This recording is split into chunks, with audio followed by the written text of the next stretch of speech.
Virtually every game franchise has at least something in it with that dreaded RE prefix. From small map remakes, single-player remasters, complete reboots, the rare revival, or even complete re-releases of the exact same game every year for the last decade. Oh, you know what? Actually, I take that one back. This year they did a different one. Still waiting on the game they announced 8 fucking years ago, though. But I'm a Call of Duty guy, okay?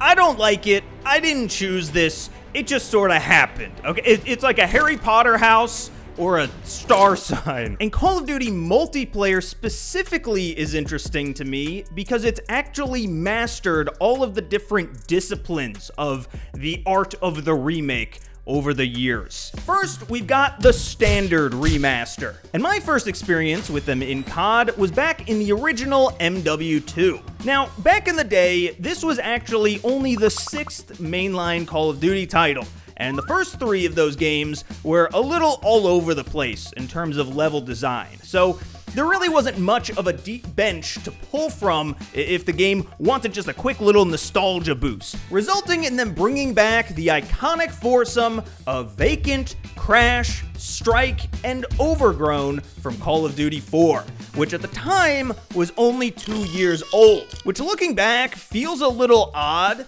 That would be like if Season 4 of Black Ops 6 introduced Greenberg Hotel as its remaster for the season. Like, that just feels odd, you know? And I don't think that's something that COD would really ever do again. Overall, though, these were widely liked by the community, and a big part of that were because these maps were perfect one-to-one remasters of the original maps, just with better lighting and slightly better graphics. And if you're asking yourself right now which is the original and which is the remake, I forgot to label my files when I downloaded them, so your guess is as good as mine, dude. But at some point, the devs got tired of the old Control-C, Control-V shuffle and wanted to mix it up a bit. And this would be the second category of map remakes that I call remasters with a twist, where they're technically the same map, but they have a certain level of distinction between them that makes each one their own. For instance, the original Black Ops series liked to transport their old maps into completely new settings, like moving firing range into a movie studio's backlot with completely new set pieces referencing popular movies like Jurassic Park, Godzilla, and the 2002 hit film The Adventures of Pluto Nash starring Eddie Murphy. Or there's Black Ops 1's Hazard, which takes the World at War map Cliffside and turns it into a golf course. And actually, now that I'm thinking about it, I think last year's Grow House falls into this category too, because it's the same exact layout as Sphere from Vanguard, but they just teleported it to a universe where Snoop Dogg was the anchor being. But then there's the remakes that do the opposite. They keep the setting, but change the layout. Think Crash from Modern Warfare 2019, adding extra flanking routes where there weren't any. Or Vanguard's version of Castle, with newly added destructible environments. Or Modern Warfare 2023's Subbase finally teaching our operators how to swim. These are probably closest by definition to the actual term remake, where devs are essentially just trying to make a new version, addressing notes and feedback. You know, USS Texas _final _V3 - no, actually final for real this time _ with doors, because why the fuck not, .mp4. And to be honest, there's just too many of these for my small brain and weak arms to really count, because this category makes up almost every single remake to release on the new engine. From Backlot removing the basement in 2019, to Kill House removing the tower for 2019, or even Vacant adding a second building back in 2019. You know, I'm starting to sense a pattern, and then there's remakes that do both. They both change the setting and update the layout. The best example of this would probably be like Excess in Infinite Warfare, which is a remake of Rust, but moved into a future setting, and then getting a couple new areas and different scaling to accommodate the advanced movement of that era. Now, you may have noticed that I've been avoiding a certain elephant or more accurately, cockroach in the room so far. And that's because I think that this map falls into its own category that I'm dubbing staple maps. These are maps that at this point are pretty much expected at least once every 2 to 3 years, that being your shipments and your nuketowns. And I've talked at length about how these teeny tiny maps are like candy, and having too much of them leads to a certain type of rot. But honestly, like in my heart of hearts, I kind of like the idea of these maps at least existing. Like, I don't know, it's kind of fun having a map like Nuketown that follows the player and the series as it grows. It's there for the good times, it's there for the bad times, and it's there for the weird times. But in the end, they're a lot like family. You know that no matter what, they will always be there for you. You just wish that you could see them a little bit less often. And now we're gonna be getting into some obscure territory to talk about the next type of remake that I call quiet remakes. And these are maps that aren't directly advertised to even be remakes, and aren't too forthcoming about borrowing elements or sometimes entire layouts from other maps, usually from a game in BC times. In that instance, this stands for before COD 4, when nobody wrote things down, obviously. The most recent example is the map Tarak, back in Modern Warfare 22, which is a reimagining of the COD 1 map, Newville. Or at least so I'm told, because apparently they delisted COD Classic a few months ago, and it turns out I didn't have it downloaded, so I can't personally go in and check. I'm purely trusting the internet here.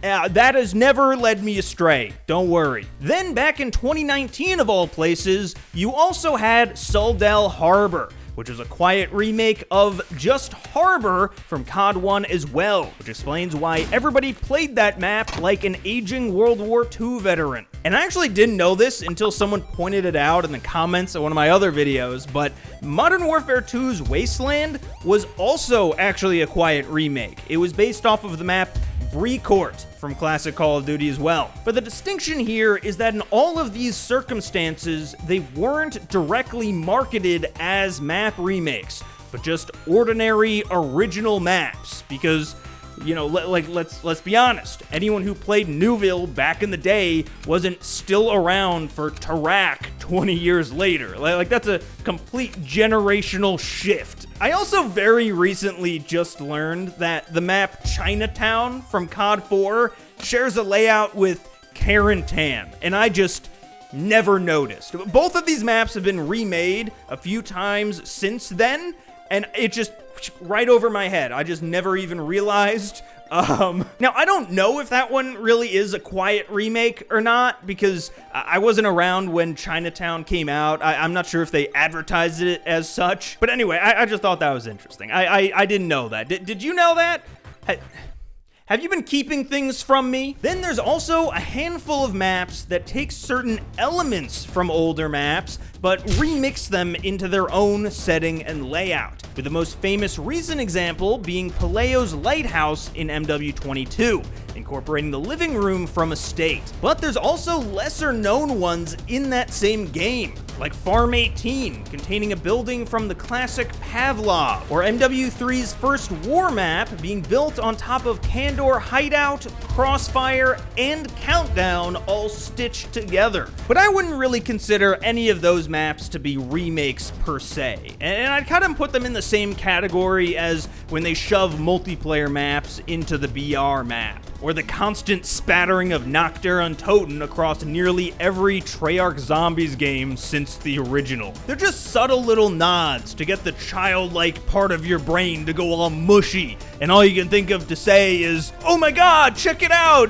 Babe, get in here! It's the same cliffside as Summit." But one trend that I've noticed over the last few years, and I'd like to talk about a little bit, is that despite every single new game having dozens upon dozens of unique maps year after year, it seems like very few of the maps chosen for coveted remake status come from anything this decade. In fact, if we use Call of Duty World War II's return to boots on the ground back in 2017 as a natural wedge between modern and older Call of Duty, the only original maps that we've actually seen get proper remakes since the split has been USS Texas, Shoot House, King, Das House, Sphere, and Hacienda, versus all of these remakes pulled from games pre-World War II, totaling a staggering 37. And obviously, those maps have been around for longer, right? So obviously, it's going to be skewed toward them. But 6 to 37?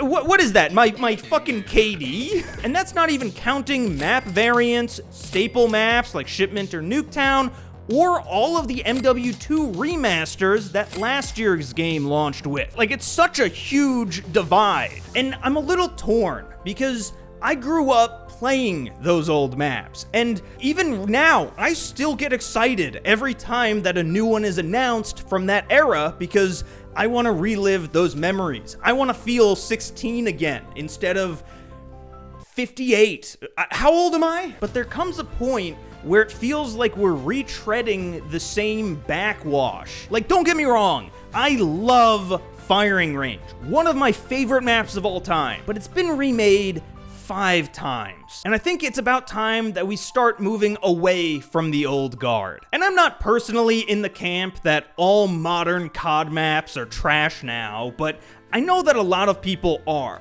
And for those people, my question is there really not a single map from each game that you'd want to see get another shot? Like, just going down the list, starting from World War II, where that wedge was, my personal pick would be the map Valkyrie. And while I don't have too much to inform that opinion beyond just, I've never really had a bad game here, I actually really like the admittedly subtle aesthetic. And to me, it's the perfect size and a 3-lane layout done right. Then in Black Ops 4, I'm gonna be honest, I didn't really vibe with the maps, but one standout for me was Icebreaker, because just the idea of a submarine run aground that you're fighting in and around is such a cool idea to me. Then there's 2019, which has gotta go to Hackney Yard. In a game full of maps that chose realism over balance, Hackney was one of the only base maps to follow a more traditional design, and I'd love to see it return to a game that actually has red dots on the minimap